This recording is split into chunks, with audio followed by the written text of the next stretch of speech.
नमस्कार साथियों, BPSC TRE 3.0 2000 PIQs की प्रश्नों की श्रृंखला में आपका स्वागत है। आज हम टीआरई 1 में पीजीटी के जो आपके पेपर्स हुए थे वहाँ से जो जीएस पार्ट सेकंड के प्रश्न हैं, बहुत ही महत्वपूर्ण प्रश्न हैं, आज हम उनको देखेंगे। और यहाँ से प्रश्न कई सारे रिपीट भी हुए आगे। और आते हैं पहले प्रश्न पे। यहाँ पे तो पहला प्रश्न है, नवभारत का पैगंबर कौन कहलाता है? तो इस प्रश्न का जो आंसर है, नवभारत का पैगंबर राजा राम मोहन रॉय। आधुनिक भारत के निर्माता भी माने जाते हैं, आधुनिक भारत के जनक भी माने जाते हैं। ठीक है, कई सारे नामों से इनको नवाजा जाता है। और पहले जो है आधुनिक पुरुष भी माने जाते हैं भारत के। और बात करें दयानंद सरस्वती जी की, तो इन्होंने आर्य समाज की स्थापना की थी 1875 में। वेदों की ओर लौटे उनका फेमस नारा था। इसके अलावा दादा भाई नौरोजी की बात करें तो ये grand old man of India के नाम से जाने जाते थे, भारत का वयोवृद्ध व्यक्ति। और इन्होंने जो है कांग्रेस की स्थापना से बहुत पहले, लगभग 20 साल पहले, इन्होंने इंग्लैंड में रहकर भारत के राजनीतिक हितों के लिए बहुत संघर्ष किया। और इन्होंने जो है फेमस है अपनी बुक के लिए, poverty and un-British rule in India, poverty and un-British rule in India, un-British rule in India, जहाँ पे उन्होंने ड्रेन ऑफ वेल्थ थ्योरी दिया था, धन के निष्कासन का सिद्धांत इसी पुस्तक में इन्होंने दिया था। तो अगले प्रश्न पे आते हैं, बंकिम चंद्र चट्टोपाध्याय के आनंद मठ में किस विद्रोह का उल्लेख है? तो बहुत ही फेमस प्रश्न है, कई बार पूछा गया है। तो आनंद मठ जो है बंकिम चंद्र चट्टोपाध्याय ने लिखा है, और इसमें जो है किस विद्रोह का उल्लेख है? तो सन्यासी विद्रोह का। और सन्यासी विद्रोह से रिलेटेड आपको फैक्ट ध्यान रखने, 1773 से 1800 के मध्य हुआ। और जो आनंद मठ पुस्तक है कब छपी है, कब पब्लिश की गई है? तो 1882, ये भी ध्यान रखिएगा। और दूसरा चीज़, इसके जो है नेतृत्वकर्ता में से कौन थे? तो कई सारे लोग थे, और उसी में से एक जो है भवानी चरण पाठक। तो ये ध्यान रखिएगा, भवानी चरण पाठक जो है इनके मुख्य नेतृत्वकर्ता में से एक थे। इसके अलावा आनंद मठ से ही भारत का जो राष्ट्रीय गीत है वंदे मातरम, यहीं से लिया गया है। ठीक है, फिर आते हैं अगले प्रश्न पे। लंदन में अभिनव भारत का संस्थापक कौन था? तो लंदन में अभिनव भारत का संस्थापक विनायक दामोदर सावरकर थे, बीडी सावरकर थे। और इन्होंने 1906 में लंदन में अभिनव भारत की स्थापना की।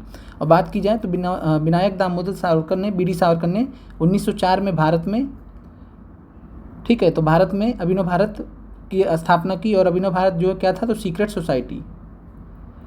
सोसाइटी था। और इसके अलावा जो है बना कैसे था? तो जो अभिनव भारत था भारत में, जो 1904 में बना था, तो ध्यान रखिएगा 1906 में लंदन में और 1904 में भारत में। उससे पहले 1899 में मित्र मेला बना था, और वही मित्र मेला को जो है किस में बदल दिया गया? अभिनव भारत में। और मित्र मेला की भी स्थापना किसने की थी? तो मित्र मेला की भी स्थापना विनायक दामोदर सावरकर और उनके भाई ने की थी। आगे बढ़ते हैं। और श्याम जी कृष्ण वर्मा बहुत ही महत्वपूर्ण है अगर इंग्लैंड में बात की जाए, और इनके बारे में हम ऑलरेडी प्रश्नों में चर्चा कर चुके हैं।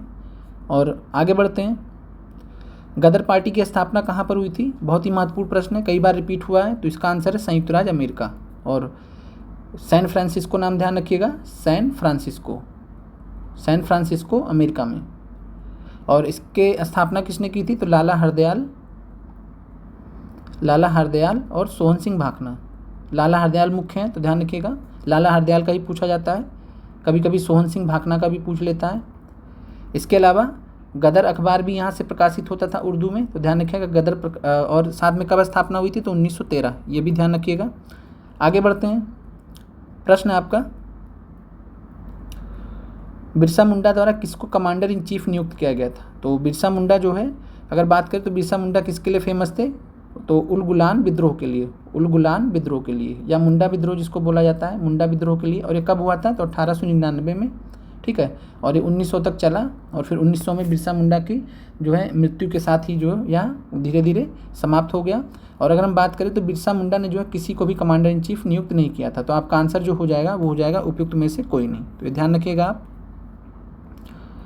और इसके अलावा बात करें अगले प्रश्न की, तो बिहार समाजवादी पार्टी का गठन किसने किया था? बहुत ही महत्वपूर्ण प्रश्न है। तो बिहार समाजवादी पार्टी का गठन किसने किया था? तो फूलन प्रसाद वर्मा और जयप्रकाश नारायण। फूलन प्रसाद वर्मा ने किया था बिहार समाजवादी पार्टी का गठन, और किसके नेतृत्व में किया था? तो जयप्रकाश नारायण के नेतृत्व में। और ये कब किया था? तो 1931, वर्ष आपको याद होना चाहिए।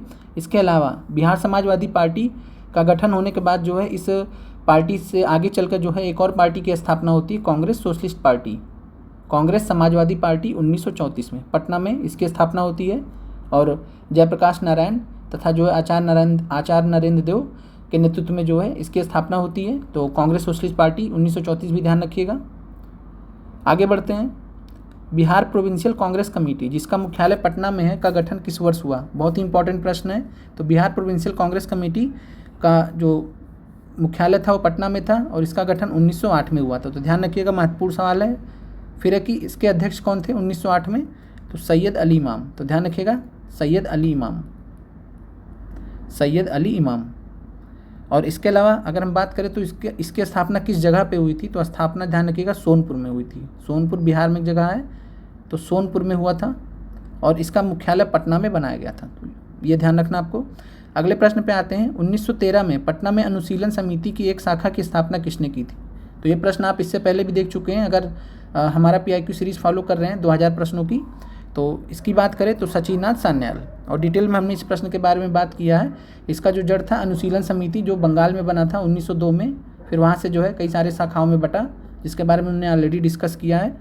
तो और आपको अभी आने वाले प्रश्नों पे बढ़ने से पहले आपकी जानकारी के लिए बता दें कि PRT के लिए BPSC TRE 2000 PIQs की जो है प्लेलिस्ट बनाई गई है। आपके सारे सब्जेक्ट वहाँ पे रखे गए। साथ में GS पार्ट सेकंड के लिए TGT के लिए 6 to 8 के लिए जो आपके सोशल साइंस के सब्जेक्ट हैं, तो यहाँ से आपको काफ़ी मात्रा में मदद मिलेंगी। और यहाँ पे बहुत सारे PIQs आपके सारे PIQs करा दिए गए हैं। लगभग एक आध बच्चे हैं वो अभी चल रहे हैं और ये भी बहुत जल्दी आपको करवा दिए जाएंगे। और इसमें आप इन सभी प्रश्नों को करके आप मैक्सिमम प्रश्न आप जो है परीक्षा में अपने सही कर सकते हैं। तो आगे बढ़ते हैं और इन दोनों का प्लेलिस्ट में आपको जो है लिंक में कमेंट सेक्शन में आपको प्लेलिस्ट दे दिया जाएगा, तो वहाँ से आप देख लीजिएगा जिनने अभी नहीं देखा है। आगे बढ़ते हैं प्रश्न पे। फिर अगला प्रश्न है, हैदराबाद में दक्षिण पश्चिम मानसून की वापसी की सामान्य तिथि क्या है? अब भूगोल के प्रश्न है। अभी तक हम बिहार मॉडर्न हिस्ट्री के देख रहे थे, अभी हम हैदराबाद में अब बिहार भूगोल के प्रश्न देखेंगे। तो प्रश्न आपका, हैदराबाद में दक्षिण पश्चिम मानसून की वापसी की सामान्य तिथि क्या है? तो जो सामान्य तिथि होती है वह होती है 15 अक्टूबर। और ये आपका NCERT में चित्र दिया गया है लौटते हुए मानसून का। तो दक्षिण पश्चिम मानसून की वापसी और उससे रिलेटेड आपको यहाँ पे डेट भी दिया गया वहाँ पे कई सारे स्थानों का, तो वहाँ से आपका ये प्रश्न लिया गया था। आगे बढ़ते हैं। निम्नलिखित में से किस राज्य में नगरीकरण सर्वाधिक है? तो इस प्रश्न में कई लोग कंफ्यूज होंगे और कई लोग आंसर महाराष्ट्र भी लगाए होंगे, लेकिन यहाँ पे जो आपका आयोग ने आंसर माना है वो गोवा माना है। तो किस संदर्भ में माना है उस चीज़ को समझ लीजिए कि क्षेत्र के हिसाब से, ठीक है, जितना क्षेत्र है किसी राज्य का उसके मुकाबले कितना नगरीयकरण सर्वाधिक है, ये यहाँ पे पूछा जा रहा है। तो बात करें तो गोवा इस मामले में सबसे आगे है। गोवा का जितना भी क्षेत्र है, ठीक है, अगर 100% मान लीजिए उसका कुल क्षेत्र है तो 100% का 62.2% क्षेत्र जो ये नगरीकरण है यहाँ पे, ठीक है, नगरीय है, नगरीय जनसंख्या है, नगरीय जनसंख्या पे निवास करती है 62.2% पे, ठीक है। और अगर ओवरऑल पूरे भारत में बात किया जाएगा कि पूरे भारत में जो है सबसे ज़्यादा क्षेत्रफल पे, ठीक है, तो सबसे ज़्यादा क्षेत्रफल पे नगरीकरण किस राज्य में है? तो महाराष्ट्र में हो जाएगा, ठीक है। तो ये पूरे भारत के 13.5% जो नगरीकरण जनसंख्या है या नगरीकरण हो रखा है वो महाराष्ट्र में हो रखा है। तो उसमें महाराष्ट्र एक पर है, लेकिन जब कुल क्षेत्रफल के हिसाब से बात की जाएगी तो क्षेत्रफल का 62.5% गोवा में सबसे ज़्यादा है। तो यहाँ पे ये पूछा गया है। आगे बढ़ते हैं। मालनाड क्षेत्र का संबंध निम्नलिखित में से भारत के किस पठार से है? तो मालनाड क्षेत्र का संबंध को जानने से पहले हमें कावेरी नदी के बारे में जानना चाहिए, ठीक है। और कावेरी नदी जो है ब्रह्मगिरी पहाड़ियों से निकलती है, और यहाँ जो है कर्नाटक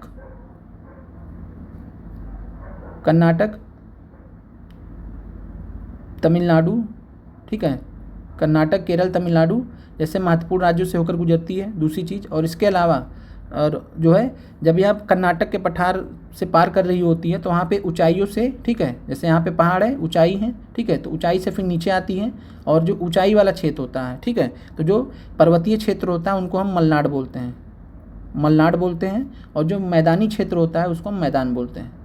तो दो भाग में विभाजित है कर्नाटक का पठार, एक तो मलनाड जो पहाड़ी क्षेत्र उठा हुआ भाग है और दूसरा फिर मैदान। तो कावेरी नदी ऐसे बहते हुए आती है, ठीक है, और यहाँ से फिर वाटरफॉल्स वगैरह भी वहाँ पे बनते हैं और इस प्रकार आपका जो है मलनाड और मैदान। तो आपका आंसर हो जाएगा कर्नाटक का पठार। आगे बढ़ते हैं। प्रश्न है दक्षिणी प्रायद्वीपीय उच्च भूमि किसका भाग है? तो दक्षिणी प्रायद्वीपीय उच्च भूमि की अगर बात करें तो यह जो है गोंडवाना लैंड का भाग है। तो ध्यान रखिएगा। और यहाँ पे सिंपल सा समझ लीजिए कि जब सारे एक समय था बहुत लाखों करोड़ साल पहले, एक समय था जब सभी सातों के सातों महाद्वीप एक साथ जुड़े हुए थे, ठीक है, जिसको सुपर कॉन्टिनेंट, बृहद महाद्वीप बोला जाता था, सुपर कॉन्टिनेंट बोला जाता था, और जिसका नाम था पैंजिया, पैंजिया था। और इसके चारों तरफ जल था, समुद्र था, बहुत बड़ा समुद्र था, बहुत विशालकाय समुद्र था, जिसका नाम था पैंथालसा, पैंथालसा, ठीक है, पैंथालसा था, समुद्र था चारों तरफ। और समय के साथ में जो है, जो सुपर कॉन्टिनेंट था, ठीक है, पैंजिया टूटा 2 भागों में, उत्तर और दक्षिण, ठीक है। तो जो ऊपर का भाग है, फिर से मैं यहाँ बना दे रहा हूँ, तो जो ऊपर का भाग है उसको बोला गया लॉरेंसिया, लॉरेंसिया या अंगारा लैंड, लॉरेंसिया या अंगारा लैंड, जिसमें आपके मुख्यतः कनाडा, यूएस के भाग आते हैं, फिर यूरोप के भाग आते हैं, फिर रसिया के भाग आते हैं, और दूसरा पार्ट था आपका जो अलग हुआ दक्षिण वाला, उसको बोला गया गोंडवाना लैंड, गोंडवाना लैंड। और इसमें आपका दक्षिण अमेरिका, फिर आपका जो है आएंगे आप इधर तो आपका अफ्रीका महाद्वीप, उसके बाद फिर भारत का जो प्रायद्वीपीय भारत था उसका भाग, ये सब आपका गोंडवाना लैंड के तहत आते हैं। तो आपको ये समझ में आ गया होगा। आगे बढ़ते हैं, आपका प्रश्न का आंसर है गोंडवाना लैंड। अगला प्रश्न है, भारत की कुल जनसंख्या के सापेक्ष बिहार की जनसंख्या का प्रतिशत कितना है? सिंपल प्रश्न है, तो इसका आंसर 8.58%। और यह सब जो आपको 2011 की जनगणना के अनुसार ही समझना है, क्योंकि नई जनगणना अभी तक आई नहीं है, और 2011 जनसंख्या के अनुसार आपको आंसर लगाने होंगे। अगले प्रश्न पे आते हैं, निम्नलिखित में से कौन सा जोड़ा बिहार के दक्षिण गंगा क्षेत्र से मेल नहीं खाता है? तो महत्वपूर्ण सवाल है। तो जो बिहार में गंगा नदी बहती है, तो यहाँ पे अगर बात करें तो दक्षिण में कौन सा नहीं है? तो यहाँ आपका वैशाली नहीं है दक्षिण में, ठीक है। पटना, आपका पटना पे तो पटना से गुजरती ही है गंगा नदी, ठीक है। पटना मुंगेर इसके उत्तर में ही रहेंगे या साथ में रहेंगे। गया अरवल भी दक्षिण में है, पटना मुंगेर भी मतलब इसके नीचे आएंगे, लेकिन जो वैशाली है वो ऊपर है। माफ़ कीजिएगा, यहाँ पे फिर से मैं बता दे रहा हूँ, तो जो वैशाली है वो गंगा नदी के ऊपर स्थित है, ठीक है, उत्तर में स्थित है।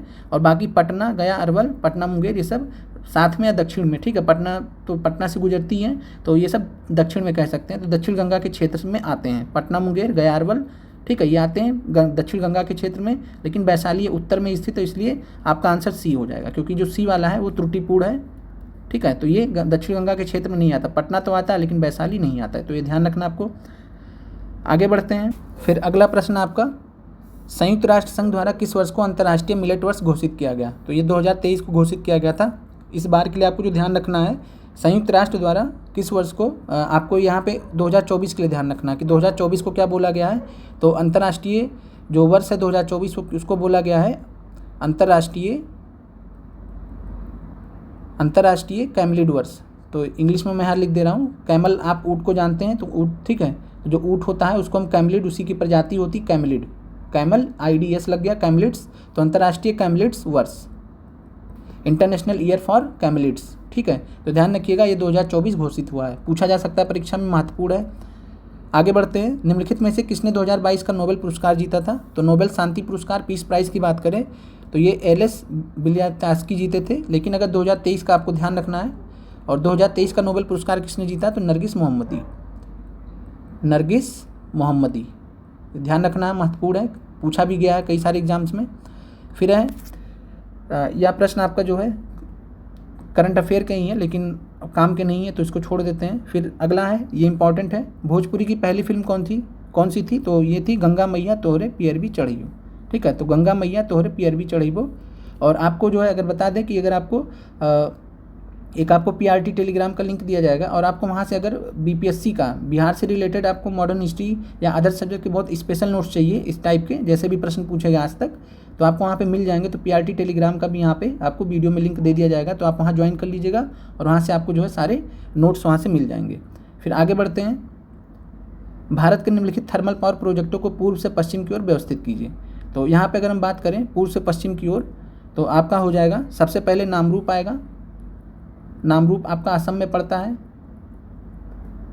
ठीक है। उसके बाद नामरूप के बाद आपका आएगा ओबरा, और ओबरा जो है आपका सोनभद्र में पड़ता है, सोनभद्र उत्तर प्रदेश में पड़ता है, सोनभद्र UP में पड़ता है। फिर आपका आएगा परीक्षा, और परीक्षा आपका जो है झांसी में पड़ता है। तो ध्यान रखिएगा, झांसी में हम इधर उत्तर से जो है हम पूरब से पश्चिम की तरफ जा रहे हैं। उसके बाद फिर फाइनली आपका कोटा पड़ेगा राजस्थान में, ठीक है। तो कोटा आप जानते हैं, ये राजस्थान में। तो इस प्रकार आपका नामरूप, ओबरा, परीक्षा और कोटा, ठीक है। तो आपका आंसर जो हो जाएगा यहाँ पे वो हो जाएगा C 2 3 4 1। आगे बढ़ते हैं। त्रिवार्था के अनुसार भारत की जलवायु किस प्रकार की है? तो त्रिवार्था के अनुसार अगर देखा जाए तो उपोष्ण मानसूनी जलवायु है। तो ध्यान रखिएगा, उपोष्ण मानसूनी जलवायु है। और आप वैसे भी नॉर्मल जो भारत का जलवायु उससे भी इसको रिलेट कर सकते हैं। भारत की जलवायु मानसूनी मानी जाती है, दक्षिण पश्चिम मानसून की वजह से, साउथ वेस्ट मानसून की वजह से। तो आपको क्वेश्चन देख के घबराना नहीं था, आप उससे भी रिलेट करते तो आपको आंसर मिल जाता। आगे बढ़ते हैं। फिर अगला प्रश्न है साइंस से, पौधों में प्रदीप्त कलिता की खोज करने वाले कौन थे? तो यहाँ पे जो है फोटो पीरियोडिज्म की बात की जा रही है, फोटो पीरियोडिज्म। और यहाँ पे बहुत कठिन प्रश्न पूछे गए थे। अब इतने लेवल के प्रश्न अब बहुत कम कर दिए गए, लेकिन फिर भी पूछा जा सकता है, तो इसलिए आपको इन सब प्रश्नों का आंसर जानना जरूरी है। तो पौधों में जो है फोटो पीरियोडिज्म, जिसको प्रदीप्त कालिता बोलते हैं, तो इसकी खोज किसने की थी? तो गार्नर और अलार्ड ने। तो ध्यान रखिएगा, गार्नर और अलार्ड ने संयुक्त रूप से फोटो पीरियोडिज्म की खोज की थी। अगला प्रश्न है, केरल की शांत घाटी साइलेंट वैली संरक्षित है क्योंकि? तो आपका सिंपल सा एनसीईआरटी से प्रश्न आया है, वहाँ पे केरल की शांत घाटी के बारे में बताया गया है। तो इसका आंसर इसमें पौधों और जानवरों की बहुत ही दुर्लभ प्रजातियाँ पाई जाती हैं, तो इसका आपका आंसर हो जाएगा। और साइलेंट वैली, वहाँ पे नेशनल पार्क भी है, तो राष्ट्रीय उद्यान भी है। तो जब राष्ट्रीय उद्यान की भी बात आएगा तो आपका आंसर हो जाएगा केरल। अगले प्रश्न पे आते हैं, स्तनधारी में सामान्य श्वसन के दौरान डायफ्राम होता है?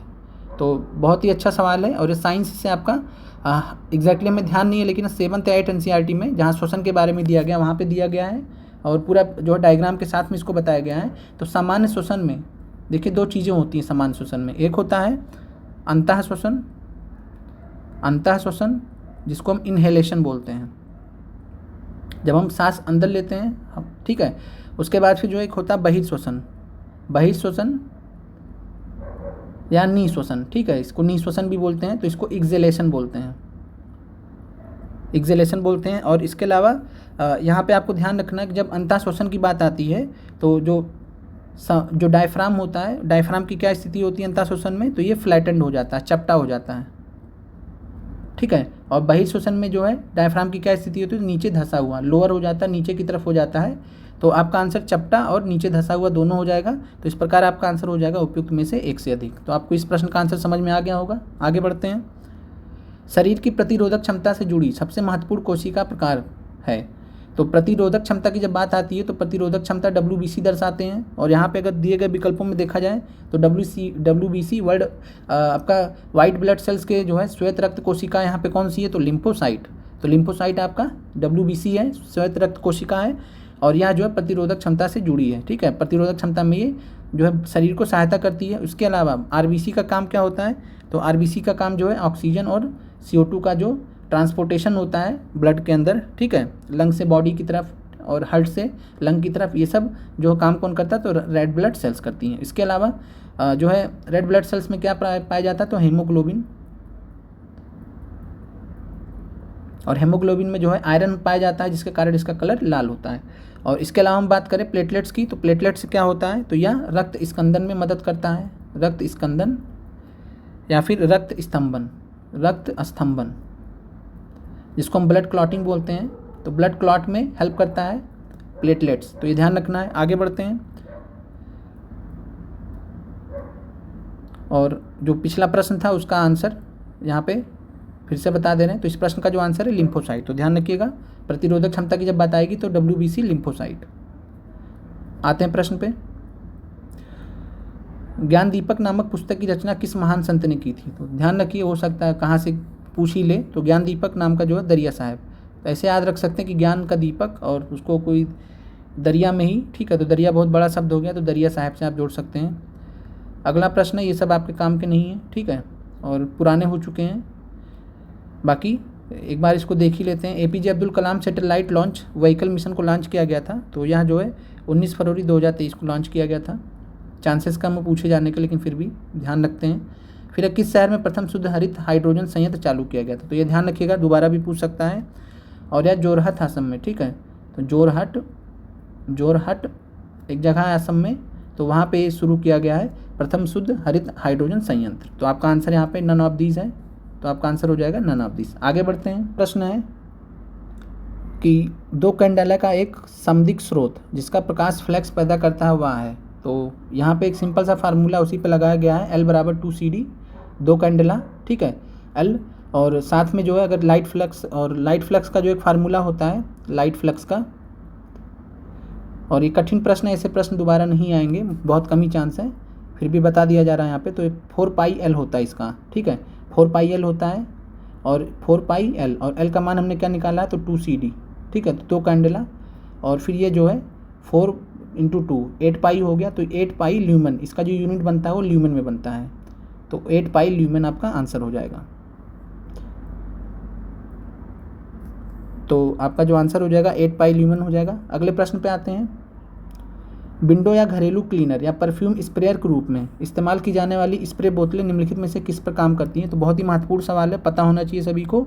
या बर्नौली के सिद्धांत पे काम करती हैं, तो ध्यान रखिएगा कि बर्नौली के सिद्धांत पे काम करती विंडो या घरेलू क्लीनर में जो परफ्यूम स्प्रेयर्स की जो स्प्रे बोतल्स होती हैं उसमें बर्नौली प्रिंसिपल का इस्तेमाल होता है। और केशिका क्रिया की बात करें तो ये जो है जड़ों से जो जल ऊपर की तरफ जाता है उससे जुड़ा है। फिर आगे बढ़ते हैं। क्षारीय बेसिक लेड कार्बोनेट का व्यापारिक नाम क्या है? तो जो क्षारीय जो बेसिक लेड कार्बोनेट होता है उसको हम बोलते हैं सफ़ेदा, हाइट लेड, ठीक है, वाइट लेड, सफ़ेदा बोलते हैं, वाइट लेड, ठीक है। और ये क्षारीय बेसिक लेड कार्बोनेट होता है सफ़ेदा बोलते हैं, और इसको वाइट लेड भी इंग्लिश में बोलते हैं, तो ध्यान रखिएगा।